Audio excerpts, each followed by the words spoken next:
नमस्कार दोस्तों, कैसे हैं आप लोग। अभी मैं एक पार्क में टहल रहा हूं और पार्क में टहलते टहलते मेरे पास एक खबर आई कि बिहार में एक अटल बिहारी वाजपेयी के नाम से पार्क था, उसका नाम बदल कर कोकोनट पार्क कर दिया गया। अब इस पार्क का नाम बदलने की वजह से बिहार में राजनीति जो है वो गर्मा गई है और नीतीश कुमार के लिए बड़ी मुश्किल खड़ी हुई है।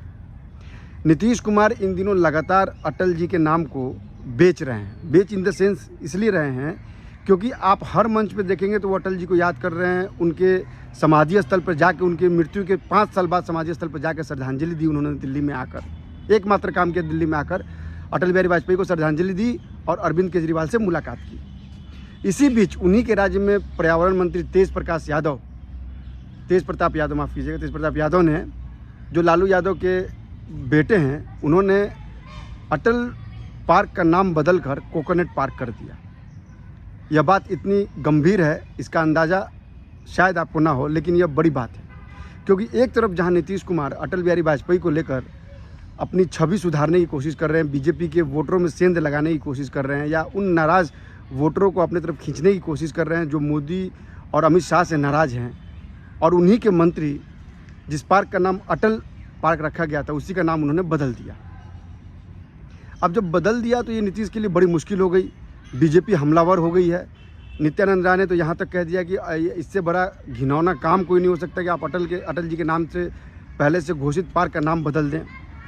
आनंद फानन में तेज प्रताप यादव ने ये कहा, ये बयान दिया आके कि नहीं, अभी जो है आज इस पार्क का उद्घाटन नहीं करेंगे, इसका उद्घाटन जो है वो बाद में करेंगे। लिहाजा पार्क का उद्घाटन तो रुक गया है, लेकिन सबसे बड़ी बात यह है कि अटल जी के नाम से पार्क का उद्घाटन जब नाम था तो फिर इसको बदलने की क्या ज़रूरत है। तेज प्रताप यादव यह कह रहे हैं कि अभी वो इस बात का पता लगा रहे हैं कि इसका ओरिजिनल नाम क्या है। वो कह रहे हैं कि ये कोकोनट पार्क के नाम से ही यह पार्क जो है पहले से नामांकित है। तो फिर नामांकित है तो फिर उद्घाटन करने के समय यह विवाद क्यों। सवाल ये कि या तो नित्यानंद राय झूठ बोल रहे हैं या तेज प्रताप यादव झूठ बोल रहे हैं, या फिर नीतीश कुमार ने एक राजनीतिक चाल चली है उनको रुकवा कर कि भाई यह अटल जी के नाम से हम बीजेपी के वोटर में सेंध लगा रहे हैं। उन पार्टियों को भी अटल बिहारी वाजपेयी के नाम से अपने पास बुला लेंगे जो अभी एनडीए में शामिल हैं और उनकी राजनीति में पलीता लगा रहे हैं। इसी बीच अब आप देखिए एक और बहुत बड़ा परिवर्तन हुआ। वो परिवर्तन ये हुआ है कि अचानक लालू प्रसाद यादव अपने पैतृक जिला गोपालगंज पहुंच गए, फुलवरिया पहुंच गए, जहां उनका पैतृक घर है, और वहां उन्होंने नागपंचमी के मौके पर पूजा की है। लेकिन बताया यह जा रहा है कि इसी के बहाने वो वहाँ पे राजनीति उन्होंने शुरू कर दी है। एक बार फिर से लालू यादव एक्टिव हो गए हैं। उनकी पत्नी भी साथ में थी। कुछ दिन पहले ही बीजेपी ने भी वहाँ एक रैली की थी, वहाँ एक मंच, और उस मंच को साझा किया था रामविलास पासवान के बेटे चिराग पासवान ने।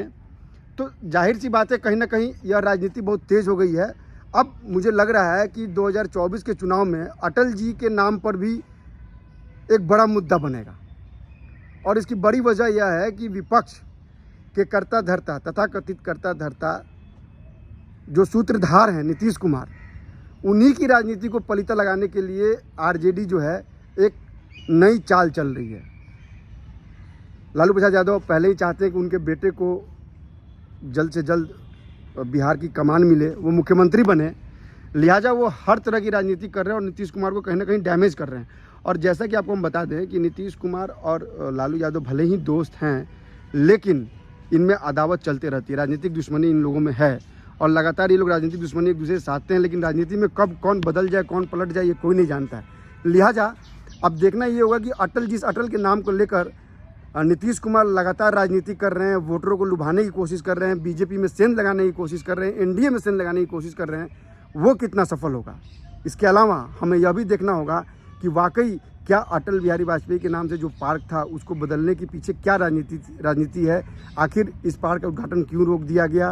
क्या वाकई नीतीश ने इस पर कोई कड़ा रुख अख्तियार कर लिया है, या फिर नीतीश के पीछे खुद आरजेडी पड़ गई है।